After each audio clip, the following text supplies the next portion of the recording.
அவருக்கு தொழிலே கட்சிகளை உடைக்கிறது, ஆட்களை பிரிக்கிறது.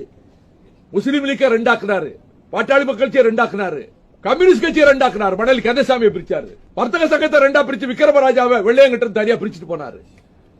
துண்டாடுவது, இரண்டகம் செய்வது, வேறுபடுத்துவது அவருக்கு எவ்வளவு ஞானமும் அறிவும் இருந்தாலும் அவர் ரத்தத்தோடு கலந்த குணம். தேர்தல் முடிஞ்சது. ஹிந்து பத்திரிகை இந்த வெற்றிக்கு காரணம், பிரதான காரணம் வைகோ கேம்பெயின் போட்டது. நான் வச்சிருக்கேன் பேப்பர். அடுத்து என்ன பண்ணார் தெரியுமா? உலக மகா மோசடி செய்வது அண்ணன் கலைஞர் மிஞ்ச உலகத்தில் எவனும் கிடையாது. காவிரி பிரச்சனையில, மீத்தேன் பிரச்சனையில திமுக துரோகம் இழைத்தது.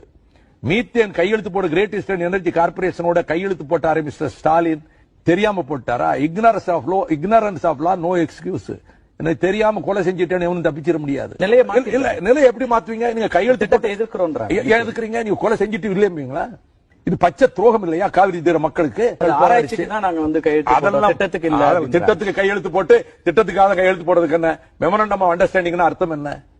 அதுக்கு தான் கையெழுத்து போட்டாங்க. இது குறித்து வாயே திறக்கிற ஸ்டாலின் பலகாலம் இப்பதான் சொல்லி கொடுத்து பல பேர் இந்த பதில சொல்றாரு. அந்த படுகொலைக்கு உடனடியாக இருந்து விட்ட முன்னாள் முதலமைச்சரும் திமுகவும் இப்பொழுது ராஜபக்சே அழைத்து வரக்கூடாது என்று அங்கே போராட வேண்டியதான